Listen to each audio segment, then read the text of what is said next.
When you think of the creator of the Backrooms, the first person that comes to mind is most likely Kane Pixels. Talented as he may be, however, he is not in fact the creator of the Backrooms. His work is preceded by the various Backrooms wikis, which in turn are preceded by the original image and copypasta posted to 4chan. As far as I'm concerned, only the person who wrote that post may be considered the creator of the Backrooms.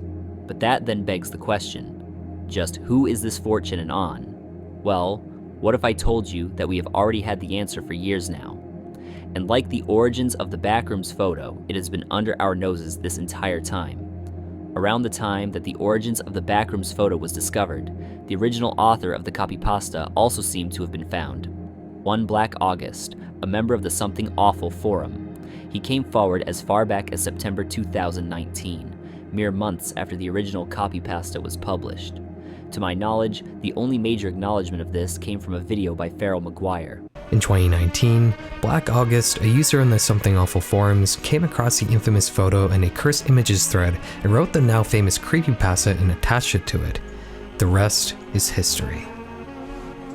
Besides that, the only acknowledgement of Black August outside of Something Awful, which predates Farrell's video, was a passing mention by one user on Twitter. To be quite honest, I am rather surprised that many overlooked this segment in a video amassing 1 million views. There he was, the original creator of the fucking Backrooms, and yet nobody seemed to notice or care? Of course, many may have doubts as to the authenticity of August's claims. He wouldn't be the first to attempt to claim authorship of the Backrooms, but I find all of the circumstantial evidence to be rather compelling. Firstly, this was still at a time in which the Backrooms was still in its infancy as an online phenomenon, with only the subreddit and fandom wiki existing at this point. It wasn't even a twinkle in Kane Pixels' eye yet.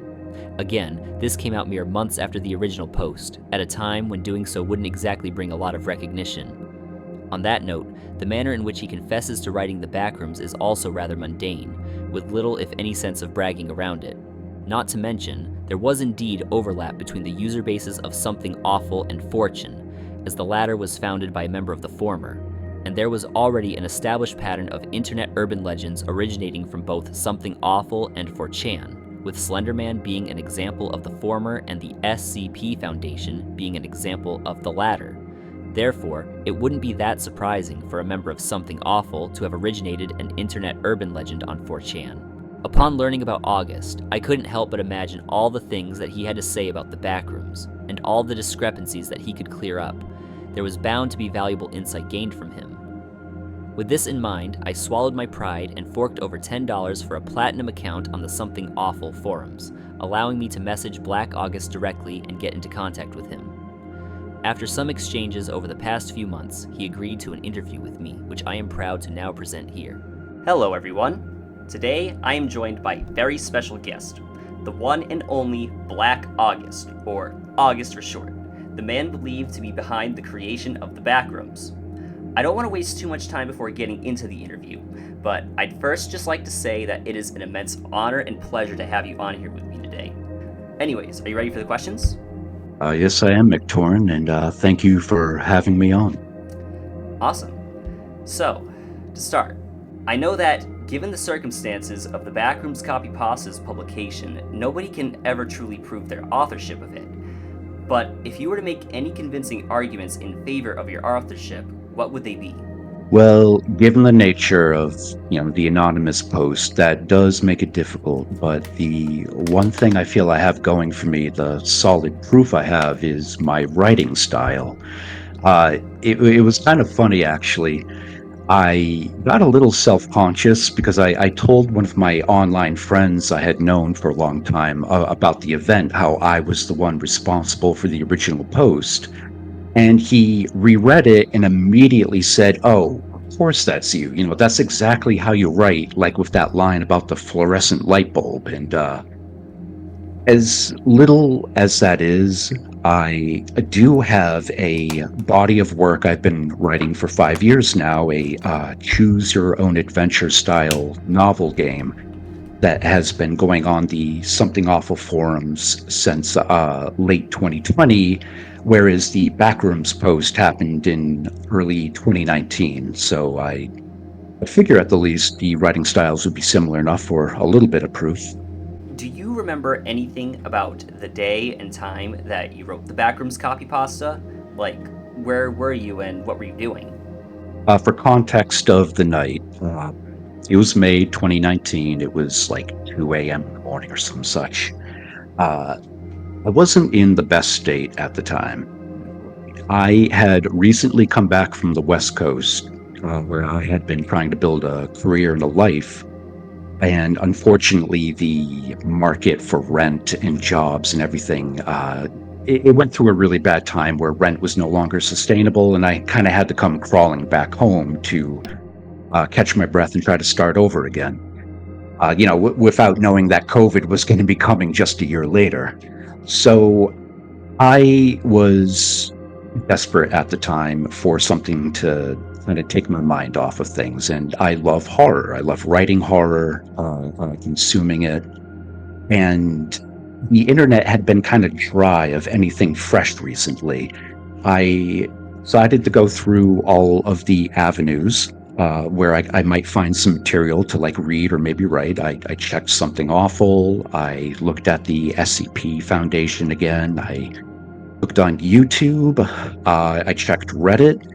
And then I looked at some creepypastas and I'm like, oh yeah, creepypastas. Like that used to be a thing on 4chan.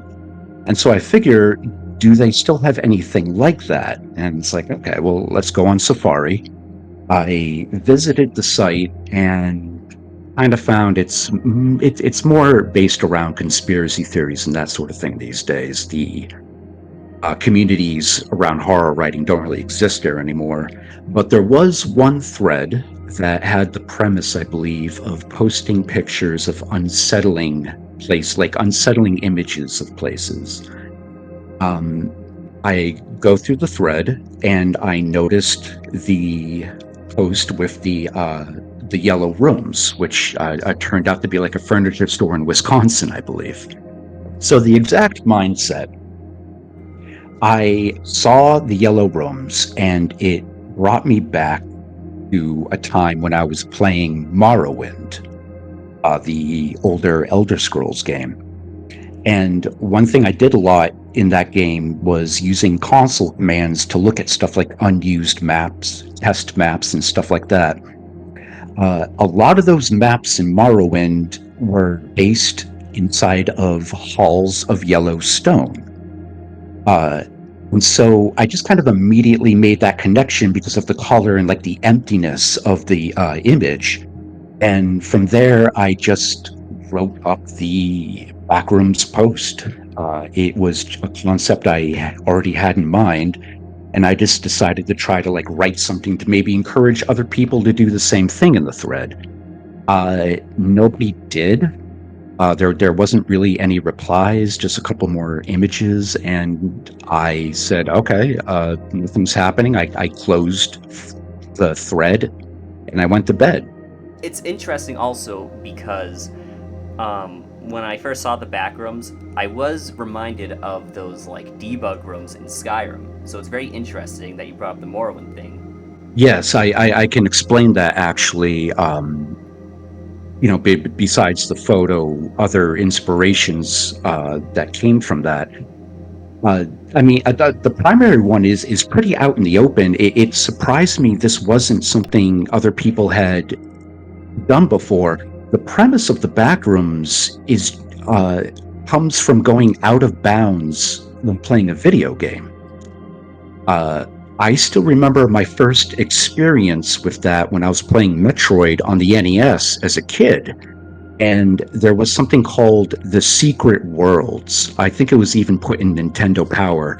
What essentially was teaching you how to clip out of bounds, and you would be able to explore all these like unused maps, garbage data maps, and stuff like that.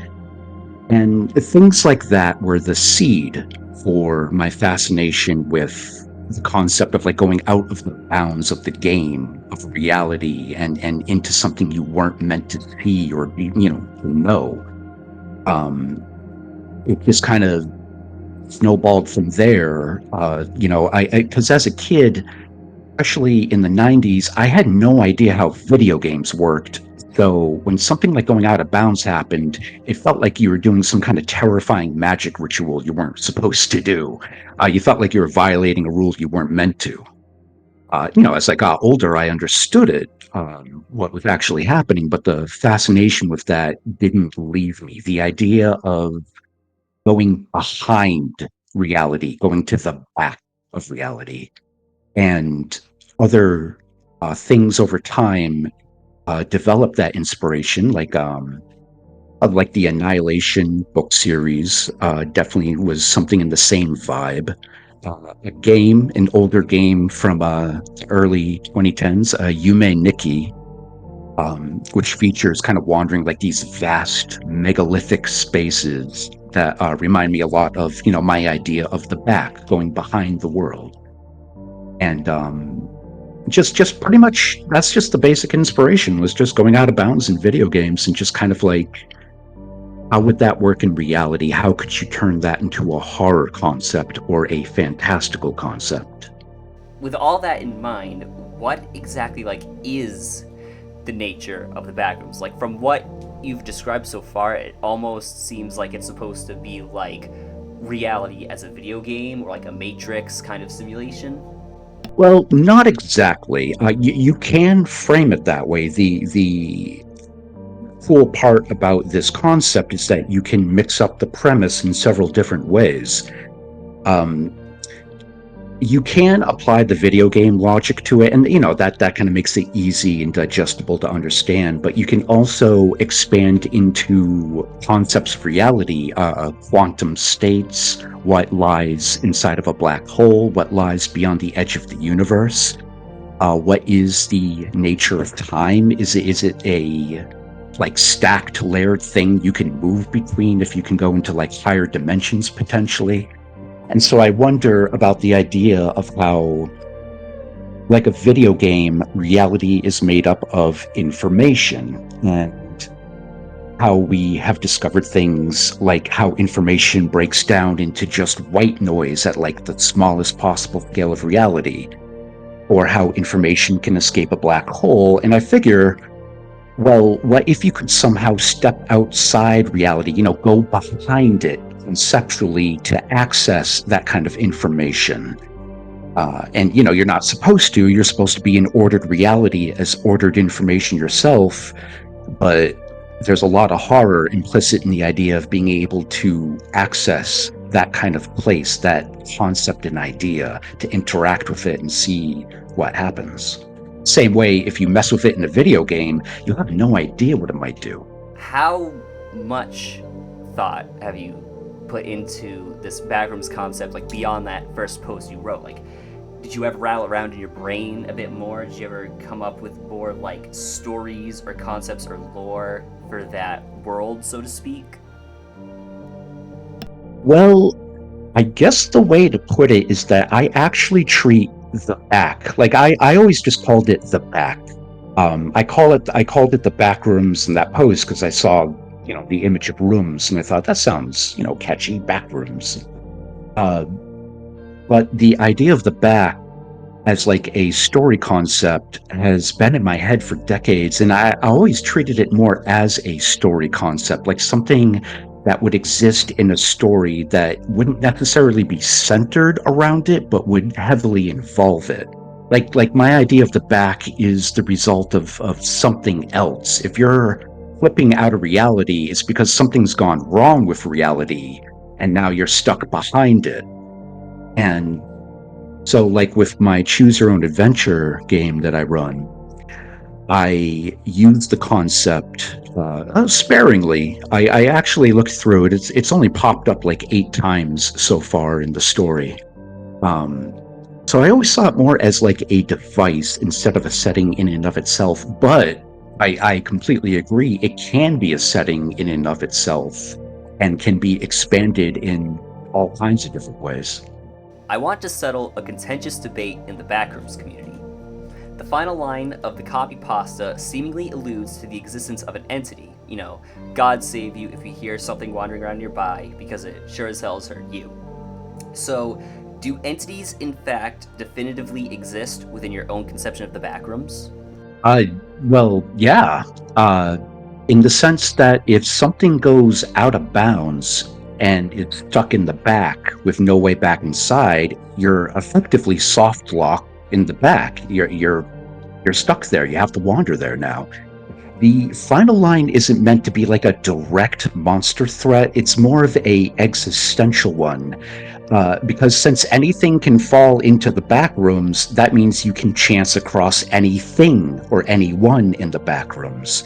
The anxiety I wanted to imply with the line comes from the fact that in that kind of environment, if you're in close proximity to something, the both of you know it and can't avoid that fact. You have to confront it. And it doesn't necessarily mean you're going to find a monster. It might be a terrified cat, or it could be a starving dog, which is just as scary as a monster. And, then you can get surreal with it. Maybe you meet yourself from a past that never happened. If you follow like the glitch analog of the idea, you can introduce really fantastical ideas of what you might encounter in the back rooms.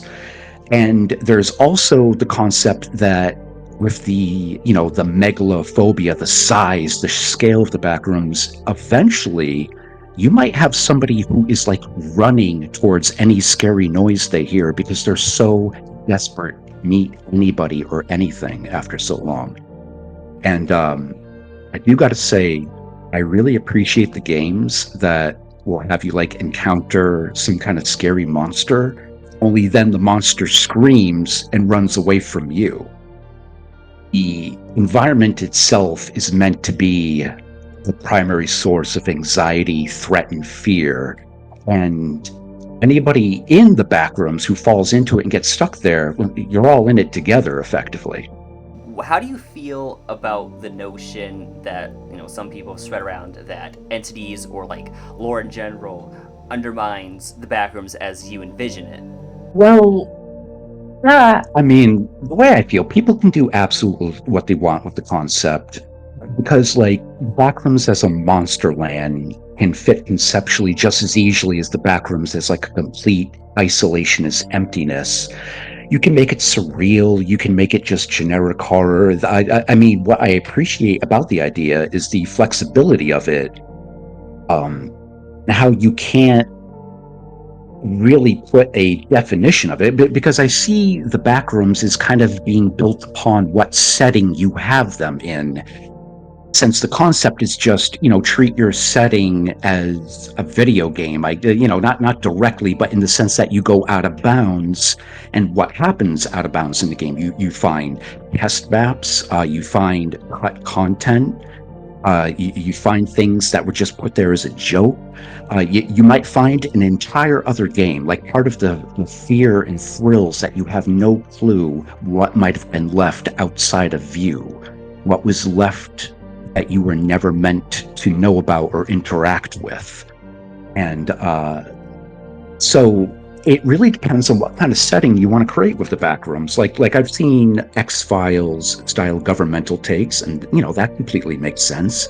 If the government figured out how to no clip out of reality, how to walk through walls the right way, of course there'd be some huge project set up around that.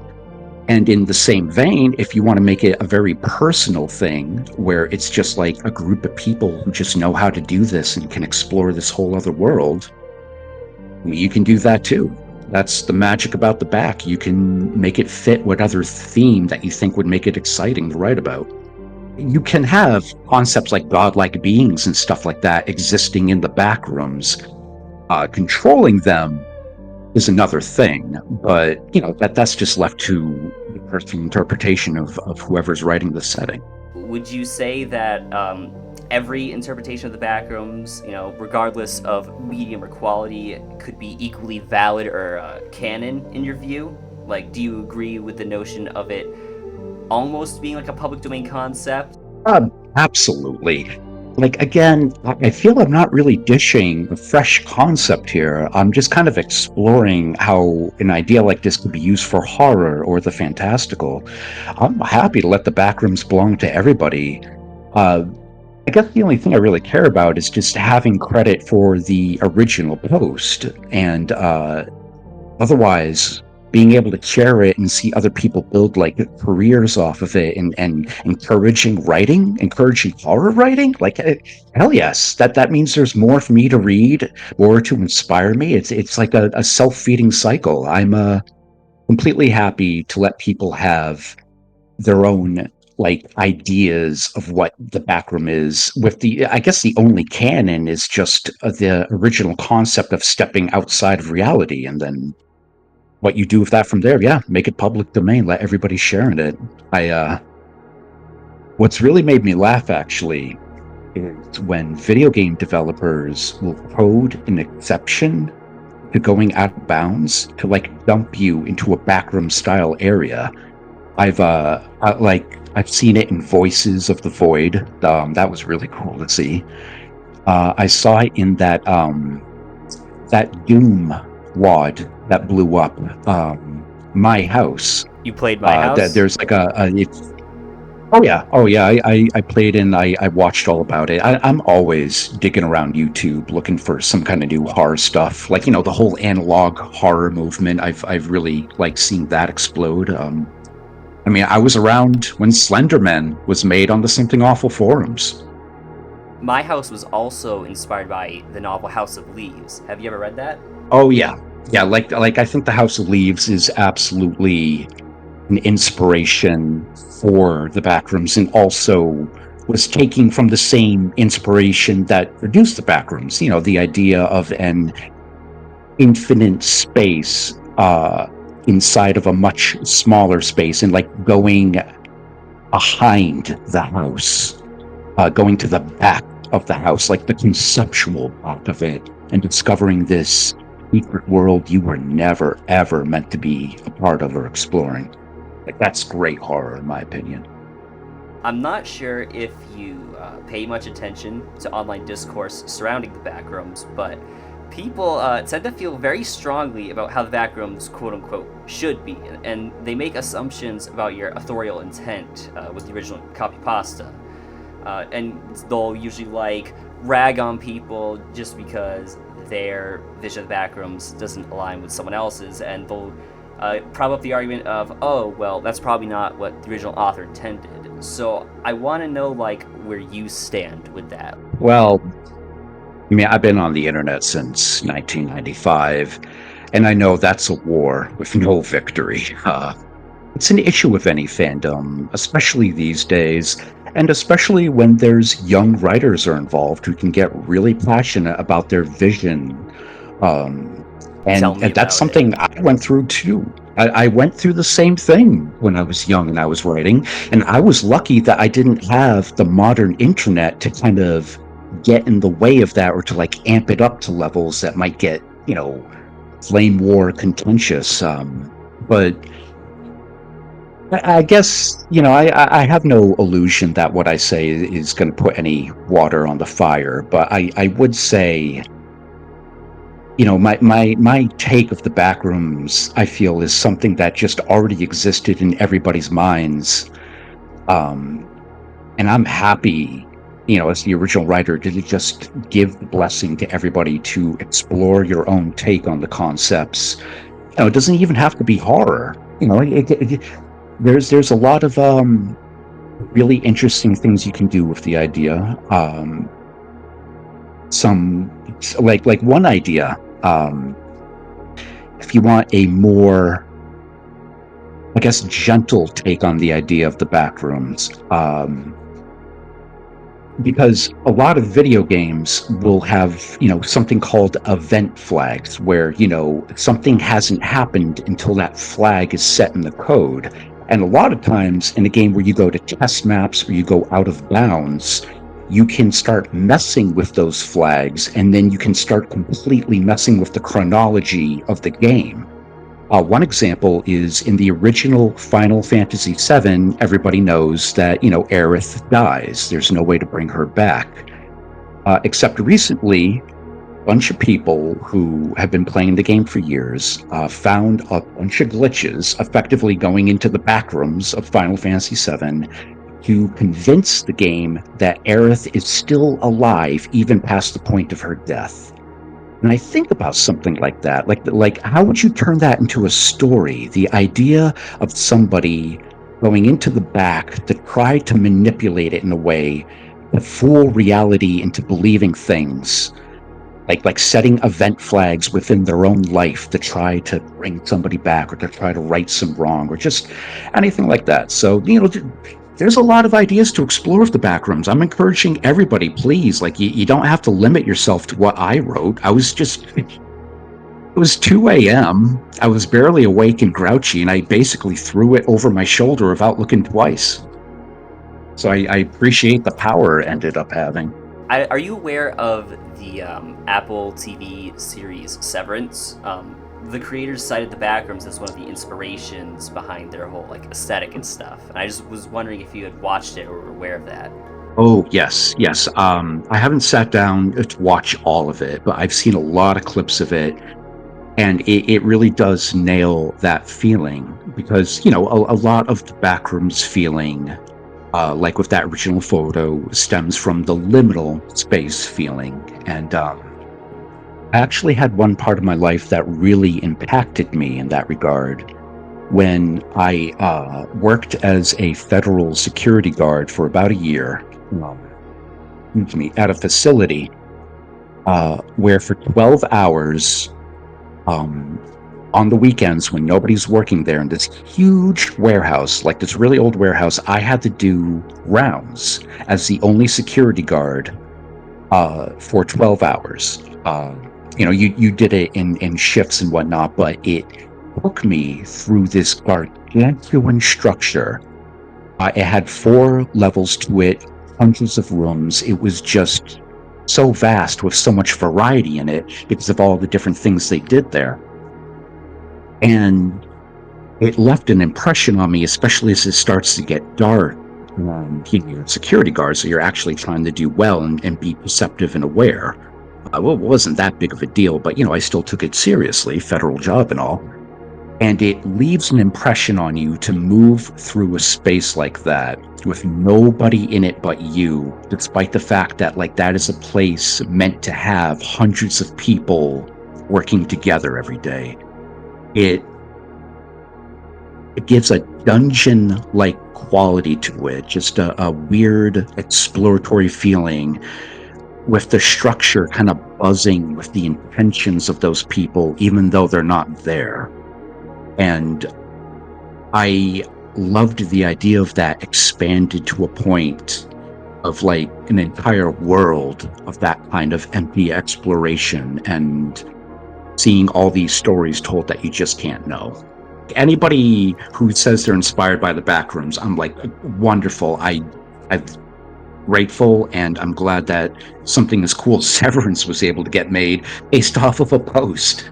As you probably know, the TV show American Horror Stories did an episode about the Backrooms last year, and a theatrical Backrooms movie based on Kane Pixel's adaptation is set to release next year.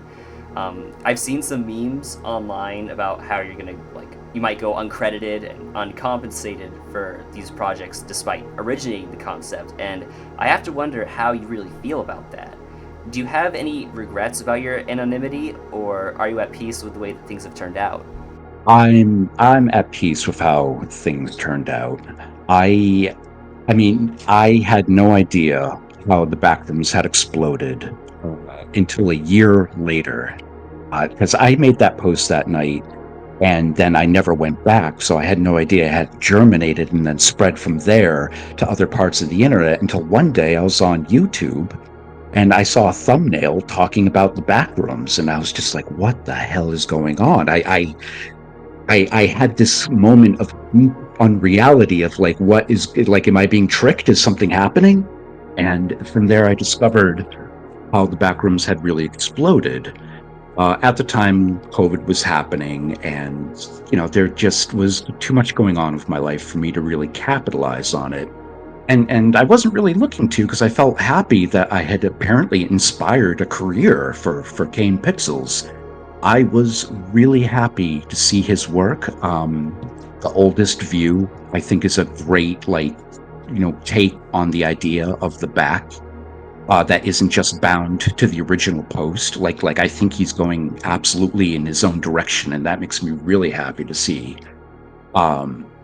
And in my end of the thing, it's like it's okay because I already saw it as kind of like a public concept anyways. The only thing I'm hoping for is just the credit of I'm the one who wrote it and be able to share my own writing and other projects with people who are interested. Do you have any intention or interest in doing anything creatively with the Backrooms in the future, like your own Backrooms projects? Absolutely. The biggest one is the game I already have going on. Um, that's been going for 5 years now. I'm hoping to wrap it up with probably within the next 2 years at the most. Kind of went on a little longer than I intended with just everything happening in life over the last few years, and that has a lot of the backroom style concepts featured in it, integral to how the story works. And there's other concepts for it I have as well, like standalone novel ideas, like the one I mentioned before about like trying to use the backrooms to like change the event flags of your own life. Like that's a concept I'd really like to try to work out. And I have a lot of other horror stuff as well that I'm writing, just ideas in general. And I'm hoping with this game and with sharing this now that I can try to have some kind of creative career take off at this point in my life after this kind of working and being nobody on the internet for so long. You deserve it, in my opinion, because you started the careers of so many other people creatively and stuff. Like, obviously, there's Kane, but there's also my own. There's all those, wikis. I don't know if you ever read them, but they're like the SCP Foundation. They're like the new wave of that. Oh yeah, oh yeah. I no, that's it. Really does. That's what makes me happiest. Is I writing is a really personal passion for me. It always has been throughout my life. Um, and knowing that I threw a pebble that somehow turned into a tsunami of people being inspired to pursue writing careers, to pursue horror, because all the different careers spawned games and stuff that it inspired people to make. Kane Pixel's entire story, like that's incredible. If I was able to give a kid the chance to become a movie producer and give him like a career ahead of him, a life ahead of him, like hell yeah, I'm happy. That's the biggest joy I could have possibly had. I just I didn't realize I had it in me all this time. If people want to see like existing examples of your writing, or maybe like want to be kept up to date on like these projects you want to pursue, where would they be able to find that? Because I doubt people would want to pay $10 to join a Something Awful forum. That's the thing. The first one is if people do want to participate and read the game that I'm running in full, because the basis of the game is that you can read it, discuss it, and you can vote on certain choices made in the story because it's a choose your own adventure style. So if I understand people don't want to spend $10 to join a community. Like I completely understand that. I've been a part of Something Awful for 20 years, so it's just always been a part of my life. But for people who don't want to do that, I have a Patreon where I'd like to start uploading a lot more of my content. The Patreon is August Domain, and I'm hoping to put up a lot of my writing samples from the game and from other sources out over this week to start with, and then more over the next couple of months. For anybody who's interested in writing style of the individual who wrote the original Backrooms copy pasta. Well, I know that I, for one, will definitely be reading that, because I've been on a quest personally to look into all these inspirations behind different Backrooms things in my own creative journey, my own quest to write something that nails its own. Like I read House of Leaves, watched Severance, like all that stuff. I even looked into like architectural artists, like a Gregor Schneider. I don't know if you ever heard of him. but one of Oh yeah, you yeah, yeah. have. A lot of uh, I've looked at a lot of architectural, like art and horror stuff, like his stuff, like Basinski. Basinski, is that how his name is said? Can't remember that Polish artist who draws a lot of like those horror landscapes of like megalithic endless structures and stuff like that. Like the architectural part of it is really exciting me too, because it doesn't just have to be yellow office rooms with the fluorescent lights. Like I like it when people make it look like it's degrading, like the architecture is starting to lose coherence and sense depending on like how deep you are or where you're going in the back. Well then, I believe that's everything. This has Absolutely. been a Thank you. very enlightening experience for me personally. I've learned so much, but yeah, this has been very informative and enlightening, and I just thank you for taking the time to sit down with me. Of course, I hope this doesn't make anybody's lives more difficult. I'm absolutely no word of God on this concept, because I really do think it's flexible enough that you can do whatever you want with it. It doesn't have to be horror, doesn't have to be fantastical even.